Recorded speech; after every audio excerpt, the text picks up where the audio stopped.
ஆச்சி twin bed non veg pickles வழங்கும் மணி செய்திகள்.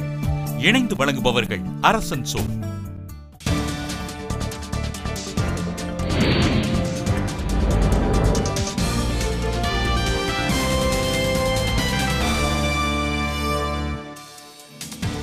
கேதார்நாத்தில் மழை குறைந்ததை அடுத்து மீட்பு பணிகள் முழுவீச்சில் மீண்டும் தொடக்கம்.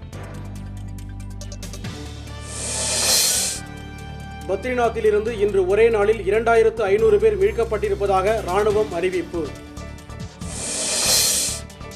மும்பையில் கடல் மட்டம் அடுத்த 30 ஆண்டுகளில் 35 சென்டிமீட்டர் உயரக்கூடும் என ஆய்வில் தகவல். தமிழகத்தில் கூடுதல் இடஒதுக்கீடு கோரி போராட்டம் நடத்த முஸ்லிம் முன்னேற்றக் கழகம் முடிவு. மேற்கு தொடர்ச்சி மலையில் பெய்து வரும் கனமழையால் தென் மாவட்ட அணைகளின் நீர்மட்டம் அதிகரிப்பு. சூரிய ஒளி மின்கருவிகள் உற்பத்தி தொழிற்சாலை கோவையில் தொடங்கப்படும் என சுதர்சன நாச்சியப்பன் தகவல். கோவில்களில் வழிபாட்டு கட்டணங்களை குறைக்க கோரி தூத்துக்குடியில் இந்து முன்னணி ஆர்ப்பாட்டம். வேலூர் மாவட்டத்தில் காங்கிரஸ் செயல் வீரர்கள் கூட்டத்தில் இரு பிரிவினரிடையே தள்ளுமுள்ளு.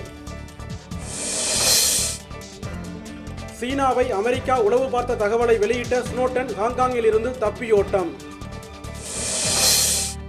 ஆப்கானிஸ்தானில் ராணுவம் நடத்திய அதிரடி தாக்குதலில் 38 தீவிரவாதிகள் சுட்டுக் கொலை. ஆச்சி ட்வின் பெட் நான்வெஜ் பிக்கிள்ஸ் வழங்கிய மணி செய்திகள். இணைந்து வழங்கியவர்கள் அரசன் சோ.